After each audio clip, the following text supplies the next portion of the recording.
नमस्कार সকলকে टाइमाबो 11टा बारबाय 11:20 आर'नाइजों सिगाङावनो मान बावगोन दा जोंहा बावगोन जोंनिनो मेन कमिटिनि गाहाय नेहाथारि मनज खाख्लारि बिथांखौ मानखौ बावनो थाखाय जों गुरै खावलायनाय जाबाय।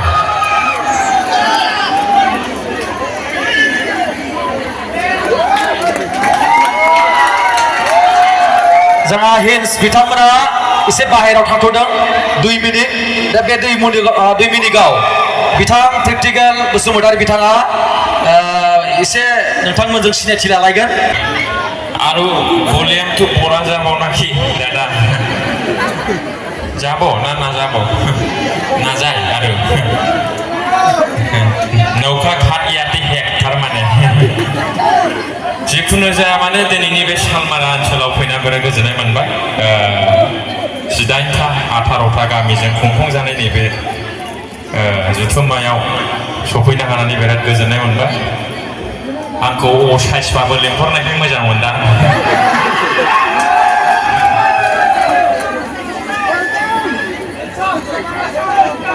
माबा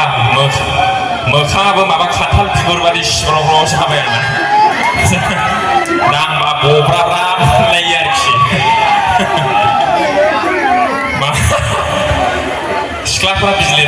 सिख्लाफ्रा दा बादियाव बिलिरबायोबा माबा एम्फौ सुमु थाबथानाय बायदिसो मोनगोनदां बिदि आरोखि माथो खालामबावनो बिदावनो हिनजाव मोनथ'वाखिसै आङो आरो हिनजाव आं एथ' टेनसन गैया हिनजाव मोनथ'वाखैबाबो माने आं मानसिफोरनि हिनजाव खारजानायखौ नुनानैनो सान्थि दं आरोखि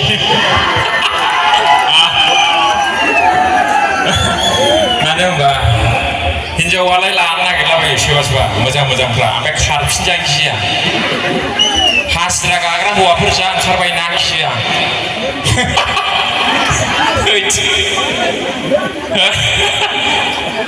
ना बुजायो ना मिथिं खालामजायो जायो दा आङो खावलायदों ओंखायनो जेन' हौवाफ्रा माहाजोनफ्रा जेन' जोंनि बायदि बिदि हिनजावखौ गोसोथोआ आरोखि औ जा दं जेन' बेजों गोजोनो खावलायहरो दा बादियाव आङो हिनजाव खारजाबा माबायदि खोनागोन दे आयै आयै प्रेक्टिकेल हिनजाव खारजाबा होनबा आयै आङो लासिगोन आंना लोगोफ्रानो लोखिथारा गोजालै आं सासे गार्लफ्रेन्ड लादोंमोन आङो सानसेयाव खननै खनथाम हरब्ला गावसोरसो खनब्रै हरनो नागिरो जा एरसन एरद' खालामहरसै आंनि माबा मोजां गाज्रि खोथाखौ खोन्थाहरनोसै सुद मारानि नों बिदिसो होनहरो आंखौ बिदि लानोनो हाया दा आङो ओंखायनो आङो एसे असाइसखौसो लानो नागिरदों आरोखि जेन' लोगोफ्रा रावबो नाया रावबो गोसोथोआ माने आं खारजानो गियो बिदि औ आरो जुदि खारहां माहां जायो आंनि हिनजावा हाबा लानायनि उनाव सोरबा हौवाफोरजों वाट्सआपआव मेसेज गेलेयो फन गेलेयो सालाखौ नागार आङो 7-8 जनसो फिसा खांखागोन आं खारनो हायिनि आंजों फिसाखा माने नोंसोरो थाल लादोंना लायाखै फिसा 7-8 जन गोनां हिनजावा खारफेराखैथ' हौवाफ्रा बिदिखौ फसाया अमा बादि फिसा गोनांखौ लायो नामा होनो बे हिनजाव खारनायफ्रा माने बै फिसा सासे सानै गोनाङाल' खारदों ओंखायनो आंना बिदि खालामगोनदां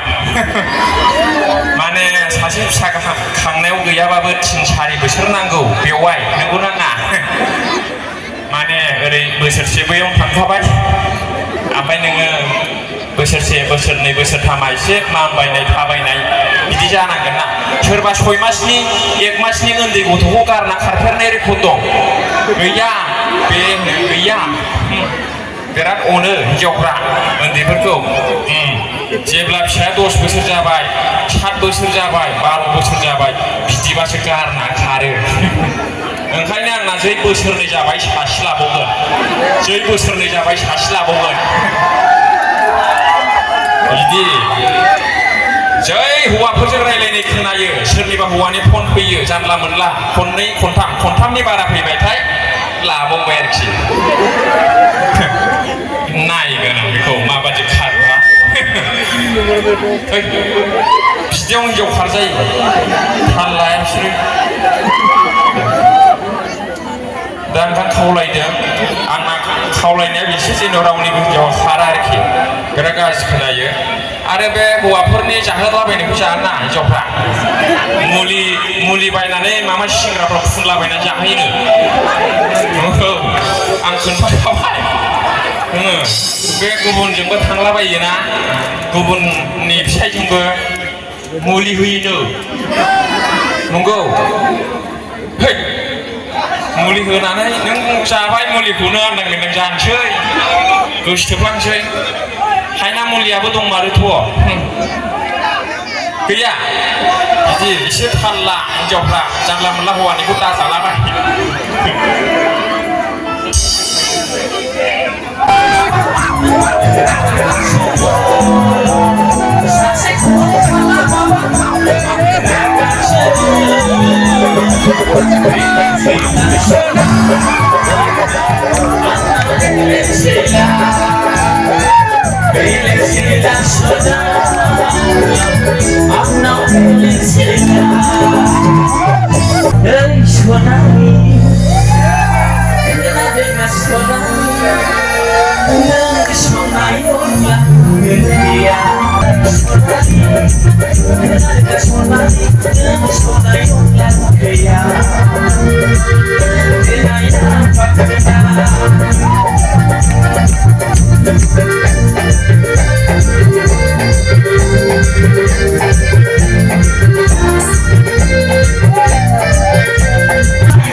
लोगोफोर बे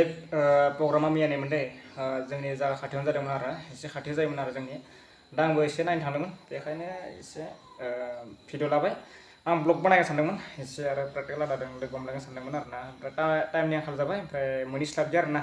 बे स्टेज प्रग्रामा मोनहैखाबाय डाइरेक्ट बेखायनो माने एसेबांखिनि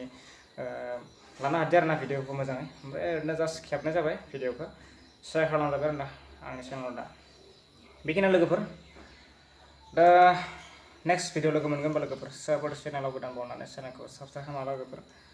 थेंक इउ होमबा बेखिनियानो लोगोफोर गोजोन्थों बाय बाय